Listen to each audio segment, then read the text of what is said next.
The last poem I'm going to do is called, it's like an ode more than it is a poem, and it's called For Those Who Seek God's Face in the City.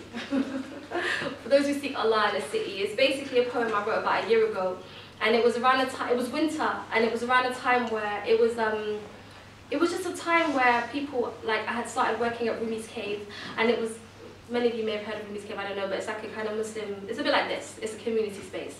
And I remember just being around so many people that were really striving for Allah, and I was thinking, subhanAllah, what is it that makes people strive for their Creator, strive for His beauty, and strive for perfection in a city that's not particularly beautiful, that's not particularly spiritual? Nothing about London aesthetically calls you to your Creator. You don't walk out and be like, those tower blocks remind me of Allah, you know? Like, you're just like, if anything, it makes you feel the reverse. But I just noticed I was around a lot of people that were just striving for Allah in the best way. And I just thought, you know what, I want to write a poem dedicated to these people. So, inshallah, if you see yourself in this poem, then it's dedicated to you too, inshallah. And for those who seek God's face in the city. Bismillah. This is not a poem, more of a dedication to the patient, ones who seek God's face in the city. Those who wait to catch the sunrise, even if only into grey skies, because it reminds them of the majesty of their Lord.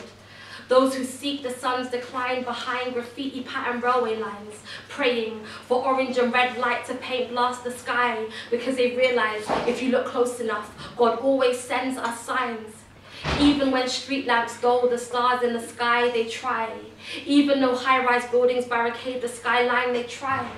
See, we are not the ones with desert nights where the full moon gives enough light to read scriptures by bedsides. We are the ones who can't make it out to Mauritania or Yemen to sit at the feet of the enlightened, who teach the mysteries of Allah with the subtleties of silence, whose very fragrance is guidance for the misguided seeker who now sleeps in sacred villages where London becomes a dirty nightmare he'd rather forget.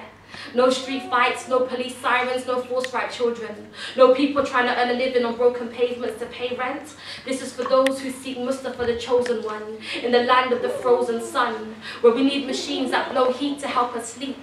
But each night here, there are those who dream of the unseen and catch a gleam of his reality.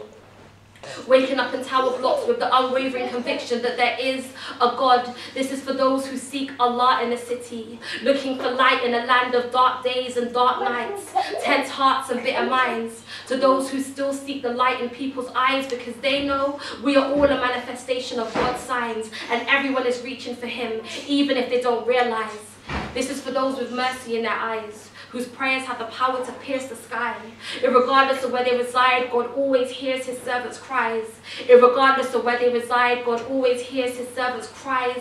To those who ride the train, reading sacred scrolls from masters of the soul, causing their hearts to explode and come back together between Oxford Street and Tottenham Court Road. They cause the courage to glow, yet nobody knows that columns of angels follow them wherever they go. There are saints in the city, didn't you know? Friends of Allah walking down a high road. To those who clutch prayer beads tight, their intimate companion in the depths of the night. And as each bead passes through fingertips, his most beautiful names stain their lips, and they send prayers upon the Prophet until they no longer exist. Their bodies exist in a metropolis, but their souls have found bliss. And to those seekers who learn from online teachers and download khutbahs from iTunes and add it to their iPod playlist, exchanging YouTube videos on Facebook pages because we crave this knowledge of the sacred. These virtual sages boost our faith in a city. To those who have come to the conclusion that this whole world is an illusion that will one day fade and all that will be left is His face. To those who seek God's grace in a city, for you, I dedicate this. Ameen. Thank you.